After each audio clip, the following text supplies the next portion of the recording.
Rain drips from the edge of a rusted metal sign. Silver Haven, Wildlife Sanctuary.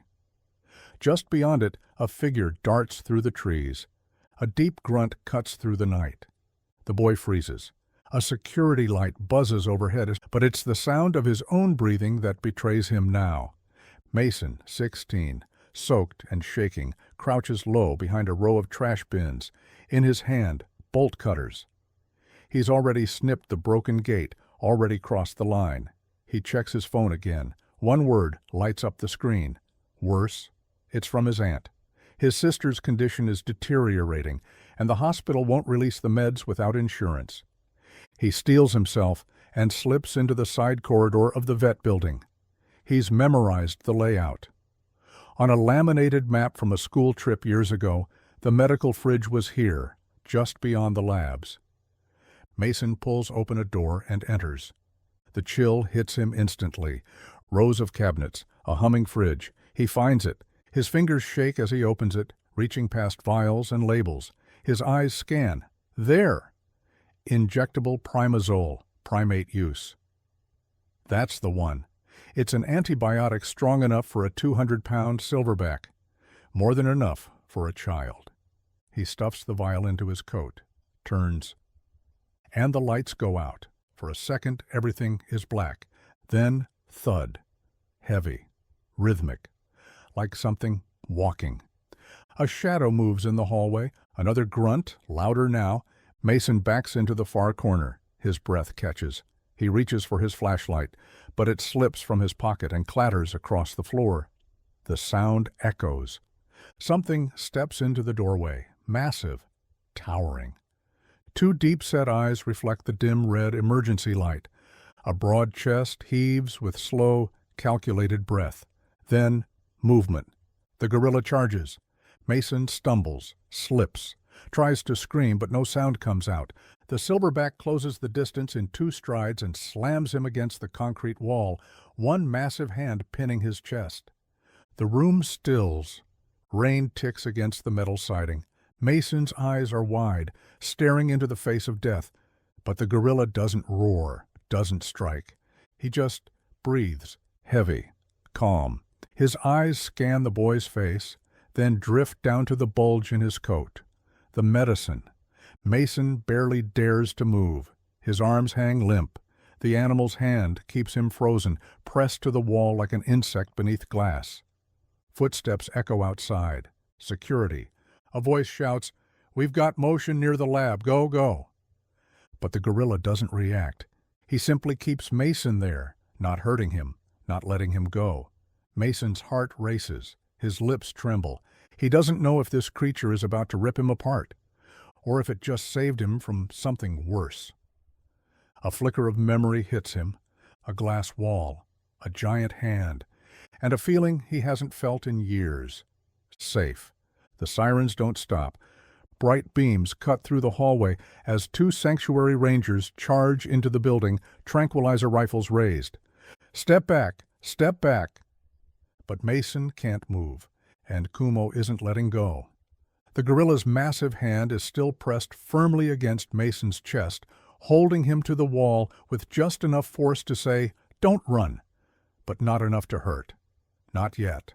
"Mason!" one of the rangers shouts, startled to recognize the boy. Did it hurt him?"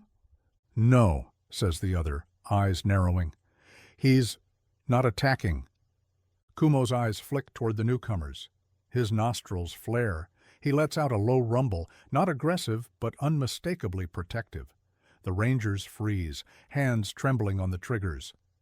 "Don't shoot," a voice warns from behind them. Elena, head of primate care. She pushes past, her badge swinging from her neck, soaked hair clinging to her face. She takes one look at the scene and stops, cold. Kumo, her most unpredictable charge, isn't displaying aggression. He's displaying containment. "Where's the emergency corridor gate?" Elena asks sharply. The younger ranger checks his radio. "It's open, malfunctioned during the storm." "Behind him?" He nods. That corridor leads to the Jaguar enclosures. The room shifts. Kumo didn't trap Mason. He stopped him. Elena squints, stepping closer, her hands up. "Kumo," she says gently, "it's okay now." Kumo doesn't move. His arm stays locked. His eyes remain fixed on the boy. There's no fury, just intensity, as if he's trying to understand what Mason is, who he is. And Mason? He can barely breathe, not from fear, from recognition. There's something achingly familiar about this creature, not just the eyes, but the way he's standing, the deliberate calm, the overwhelming presence that somehow doesn't feel threatening. Mason's fingers twitch, his lips part. "Kumo," he whispers. Elena's head turns sharply. Mason looks at the gorilla, stunned at the name that came out of his mouth. "Why do I know that?" The silverback makes a soft, breathy sound, a grunt, low and resonant. He shifts slightly, easing pressure off Mason's chest, though his hand stays in place. It's not a trap. It's a barrier. Outside, the rain intensifies. The sirens switch off. The sanctuary falls into a hushed stillness except for the rhythmic pulse of the emergency light. Red, red, red. Elena approaches slowly, whispering to the guards, "Don't engage. Something's happening here." She kneels behind the backup cart and watches Kumo's posture. Calm but alert, breathing steady. Every fiber of him tuned to the boy he's holding. She's seen Kumo angry, violent, territorial. This isn't that. Mason's legs give out. He begins to slide down the wall. Kumo eases him to the floor, still keeping one hand on his shoulder. And for the first time since the break-in began, Mason lets go of the vial in his coat. It rolls away unnoticed. Because right now, the question isn't about what he took, it's about why this gorilla remembers him. Elena doesn't sleep. By 4 a.m. she's in the archives, soaked clothes replaced with a hoodie and dry boots. Her hands tremble slightly as she flips through old paper logs, rows of handwritten entries, names of kids, notes from outreach sessions. She's looking for one thing, a connection, a reason why Kumo knew that boy. It doesn't make sense unless this wasn't the first time they met. Her eyes scan an entry from 8 years ago, a community therapy initiative, one she'd helped run before funding was cut. The goal, to bring troubled children into proximity with sanctuary animals through secure glass sessions. She stops on a name. Mason R., age 7, foster care, severe withdrawal. Sessions, weekly. Favorite enclosure, silverback, Kumo. Elena's mouth goes dry. She pulls out the old session logs. And there it is. Photo attached with tape, curling at the edges. A small boy, maybe second grade, sitting cross-legged in front of the glass. Kumo, younger, smaller then, is pressed to the glass, mirroring the boy's position. They used to tap hands through the glass. They used to sit for hours in silence, just being. The program ended abruptly. Kids were shuffled, records scattered. But Kumo, he never forgot. Back in the holding room, Mason sits on a bench wrapped in a towel. His eyes are bloodshot but dry. He holds his hands in front of him, still feeling the weight of Kumo's grip. Elena enters quietly, the photo clutched in her fingers. She kneels beside him. "This is you," she says softly. Mason looks down at the image. His brow furrows. "That's me?" She nods. "You came here a lot when you were a kid, before you were placed with your aunt." He stares at it, not blinking. Then at Elena. Then down again. "I remember tapping the glass," he whispers. "I remember a sound in my chest, like a drum." He presses a hand to his sternum. It was him. Outside, morning creeps in. Fog blankets the sanctuary. Elena walks Mason to the edge of the gorilla compound. Kumo is there, waiting, seated, still, watching. There's no threat in his posture, just awareness. Mason hesitates. He walks slowly to the observation glass and kneels. Kumo rises and mirrors him. 2 palms meet, separated by inches of thick acrylic. Mason's breath catches, not because he's scared, but because it feels like coming home. Kumo lets out a deep, soft sound, a pulse of memory. Mason taps once on the glass, a childhood habit, and Kumo responds in kind. Tap, tap. Elena watches from behind, tears threatening. The sanctuary staff gathers in silence. No one speaks. They're witnessing something rare, not just recognition, reunion. Mason leans forward, resting his forehead against the glass. Kumo does the same. Two scars, one emotional, one primal, meeting across a barrier of time. "I'm sorry I forgot," Mason whispers, "but you didn't." And for the first time since the night began, he smiles. The rain is gone, but the weight in the air hasn't lifted. Inside the staff lounge, Mason sits across from Elena and the sanctuary director, a mug of untouched tea trembling in his grip. No handcuffs, no threats, just silence. And the question everyone is afraid to ask. Why did you do it? Mason stares at the table. His knuckles are white.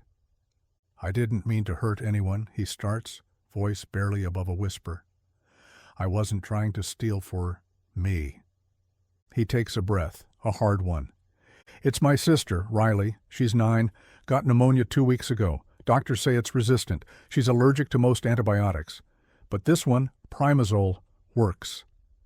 His hands fall open. "It's used on gorillas. I saw it in a pamphlet once. Same strain, same effect. I didn't know what else to do." The director leans back, arms folded. "Why not go to a hospital?" "I did. They said insurance wouldn't cover it. I'm 17, no legal guardian. I live with my aunt, but she works nights. We don't have money. Riley was getting worse. His voice breaks.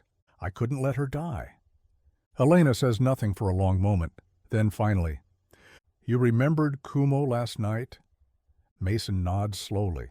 "I didn't know it was him, not really, but when he looked at me, when he touched me, it came back." The room goes still.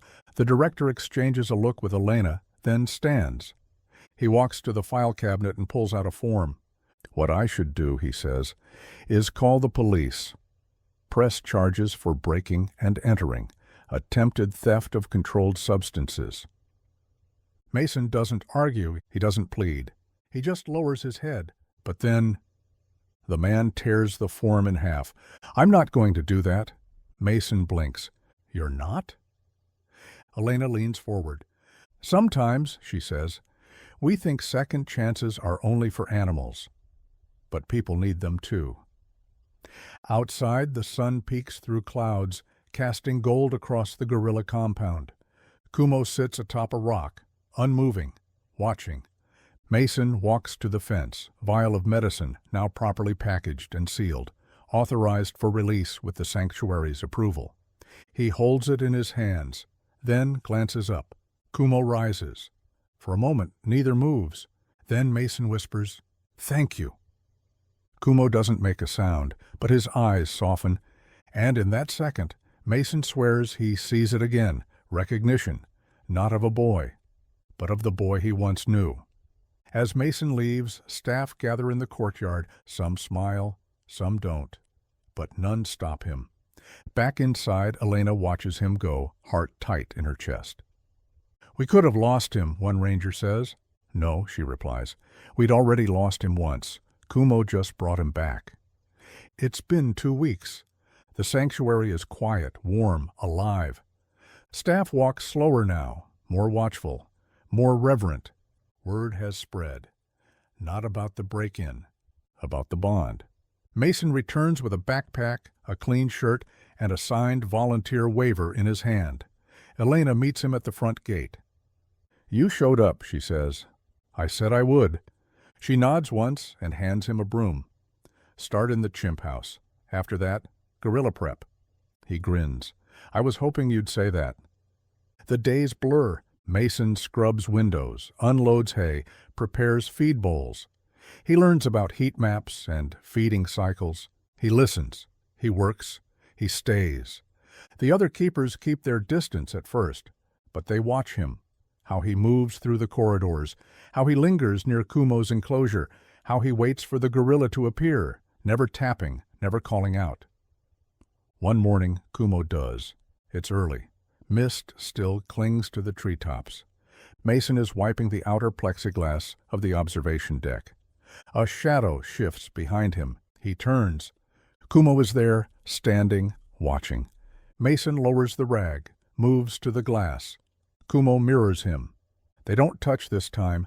They just exist, side by side, like they used to. Later that day, Elena brings Mason into the conference room. On the table is a small file. Inside it, photos from the old therapy program, notes, drawings. One page shows a child's crayon sketch. A boy holding hands with a giant gorilla, no words, just two hearts above their heads. Mason stares. I drew this? You did? He swallows hard. Elena closes the file. We all carry something, so do they. Kumo didn't pin you because you were a threat. He stopped you because you were already his.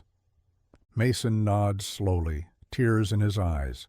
I want to stay, he whispers. Months pass. Mason becomes part of the sanctuary, not just in title, in heart. He leads tours, tells kids about gorilla behavior. He shows them how primates grieve, bond, remember. He doesn't mention the break-in. But sometimes, he gestures to Kumo, resting quietly in his compound. He saved me, Mason will say. Even when I forgot who I was, he didn't. One golden evening, Mason sits alone by the observation deck. A letter is in his hand. Riley's. She's better, recovering. She drew a picture of him with the big monkey. He smiles. Behind the glass, Kumo appears again. Mason stands. This time he taps the glass just once. Kumo responds with a gentle huff and presses his palm against the glass. Mason leans his forehead in. 2 scars, 2 souls. Still healing. Still here. The sun sets behind the trees. Mason walks the sanctuary path in silence, clipboard under his arm, hoodie sleeves rolled up. Kumo watches him from the shadows. Neither says goodbye, because the boy who came to steal found a family instead. Sometimes the most powerful rescues aren't the ones we plan. They're the ones that find us when we've already given up hope. Mason didn't come to Silver Haven looking for help. He came with guilt, fear, and desperation. But what he found instead was something ancient, a connection buried in time, a memory held not by him, but by a gorilla who never forgot. Kumo didn't just save Mason's life. He reminded him who he was, who he used to be. And maybe that's the greatest rescue of all. Would you have forgiven him? Could you have trusted the gorilla like Mason did? Tell us in the comments. And if this story moved you, hit the like button, subscribe, and share it with someone who believes in second chances. Because sometimes even the wildest hearts remember love.